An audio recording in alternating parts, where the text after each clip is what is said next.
Bien, en este video vamos a hablar sobre Ajax y vamos a comenzar con esta que es la forma genérica de hacer un llamado Ajax. Ahorita vamos a ver una forma de unos atajos que tiene, pero esos atajos en últimas utilizan esta forma genérica.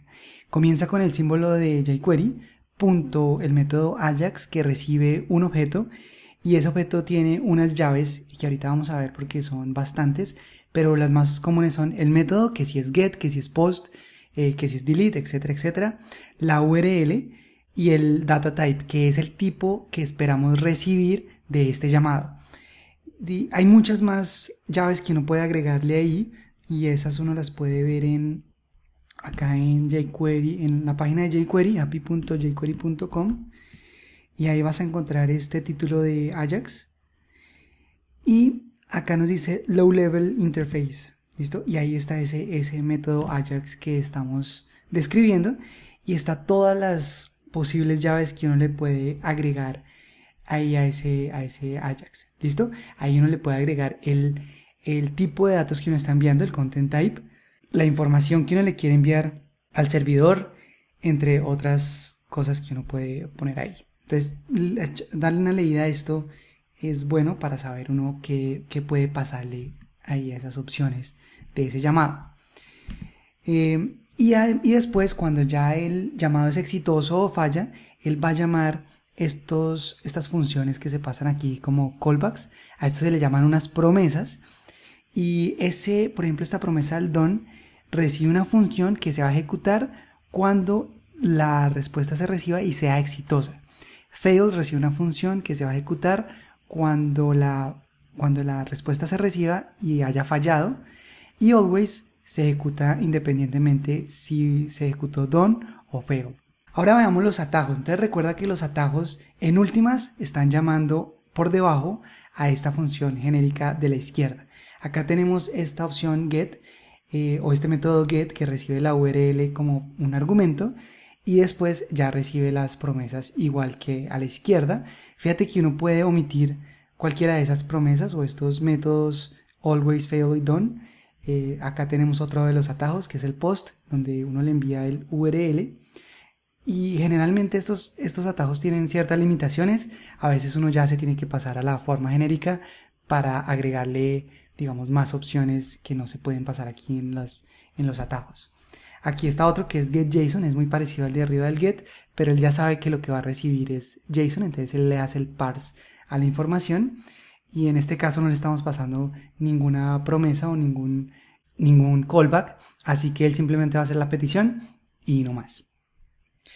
Esta es la forma en que se deberían hacer los llamados. No importa si utilizas la forma genérica o los atajos, lo importante es que utilices así las promesas de done, fail y always, que son la nueva forma de recibir la información o saber si falló la respuesta, pero antes se utilizaban era callbacks, no se utilizaban promesas. Entonces ahorita vamos a hablar un poco de esa diferencia, pero los callbacks, fíjate que acá tenemos una llave que es success y ahí está el callback que se llama cuando la respuesta es exitosa, y tenemos otra que es error, que se ejecuta cuando la respuesta tenga algún error o no se haya podido hacer la comunicación con el servidor.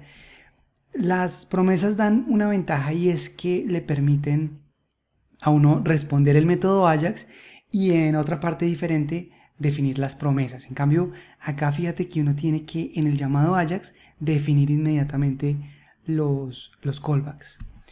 Y los atajos también, esos atajos también tienen unos callbacks que uno puede utilizar. Por ejemplo, este getURL recibe como segundo parámetro una función que se ejecuta cuando la respuesta es exitosa, ¿sí? Pero por ejemplo, si la respuesta falla, ahí ya no hay forma de saber.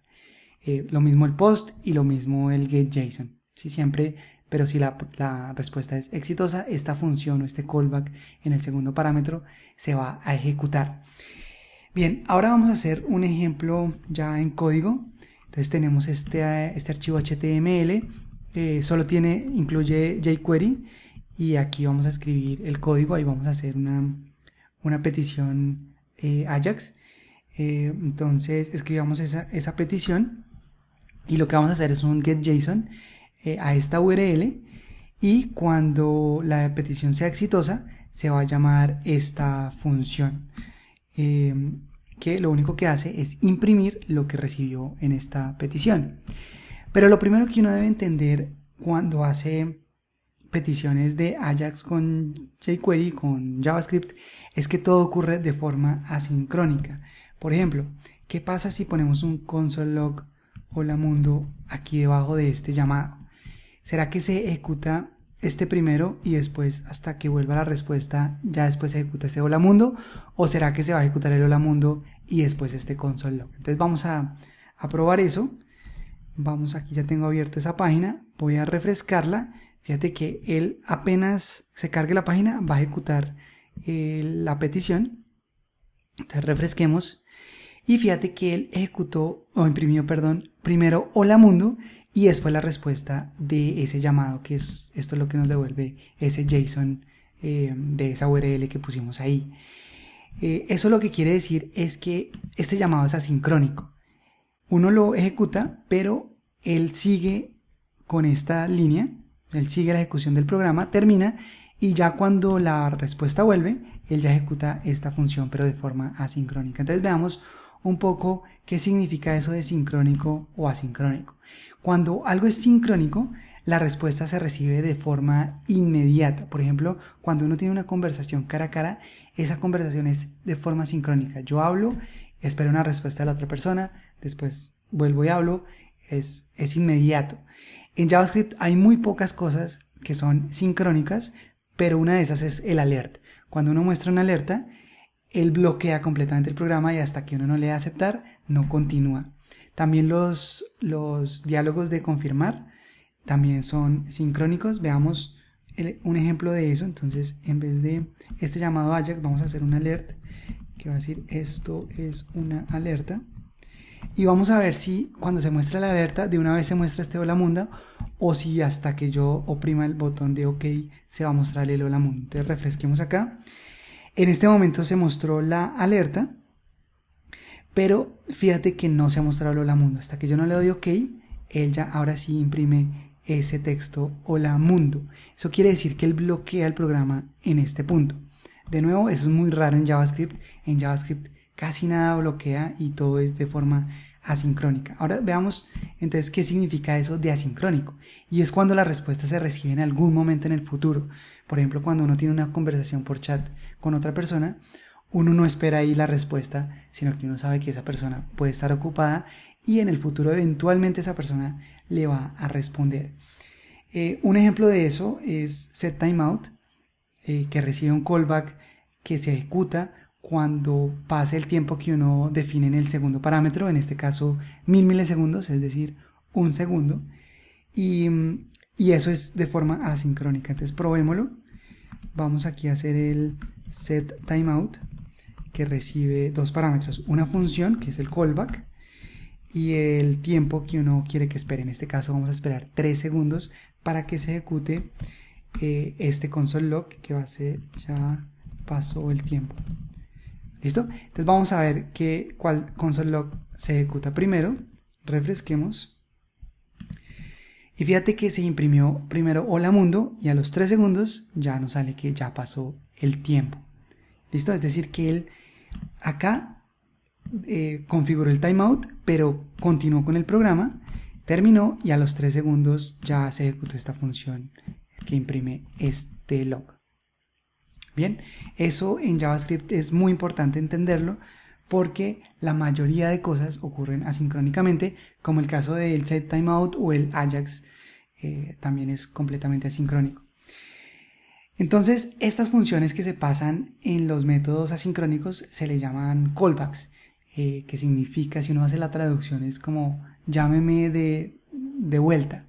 Y es eso, es cuando el timeout en este caso ya pasen el segundo, los 1000 milisegundos, va a llamar esa función console.log hola mundo, pero de forma asincrónica. El programa va a seguir ejecutándose de ahí para abajo.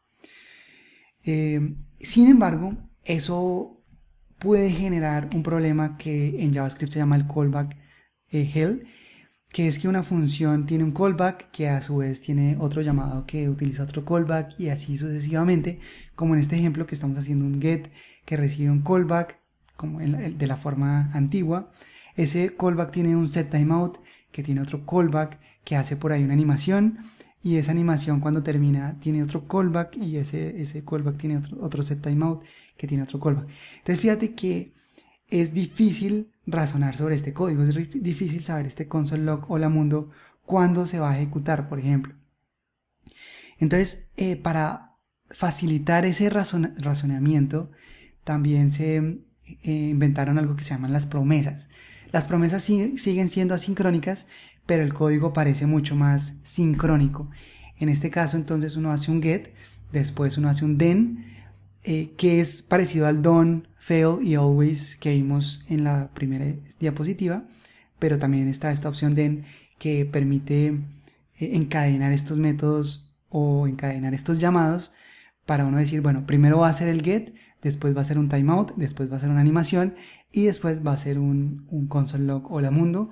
Ahí estoy utilizando la sintaxis ya de ECMAScript 2015. Pero esto no vamos a entrar en mucho detalle de cómo se implementan las promesas, pero ya viste cómo se utilizan, por ejemplo, en Ajax, ¿no? Con el done, el fail, el always, y uno también puede utilizar este then. Sin embargo, tiene algunas dificultades también las promesas, sobre todo cuando hay código que no está hecho para soportar promesas. Toca implementar algo como un wrapper para que funcione con promesas. Entonces, a veces también es complicado y no a todo el mundo le gustan las promesas. Hay gente que prefiere los callbacks. Pero sí, las promesas son como una respuesta a esa dificultad de razonar sobre el código asincrónico. Y ahora en ECMAScript 7, que va a ser la nueva versión que todavía no ha salido, pero van a implementar esto, el async. Que el async, de nuevo, es una forma de razonar más fácil sobre el código, pero no olvides que en JavaScript todo sigue siendo asincrónico. En este caso, la idea es que uno va a marcar una función como asincrónica y dentro de la función uno va a utilizar esta palabra clave await. Por ejemplo, en este caso vamos a esperar a que este getJSON se ejecute y eso lo va a guardar en esa variable response y después va a ejecutar el console log. No es que esto lo vuelva sincrónico, es simplemente que simula es sincrónico y entonces uno puede razonar más fácilmente sobre ese código. Vamos a dejar hasta ahí por este video. En el próximo vamos a seguir hablando sobre Ajax, así que avancemos.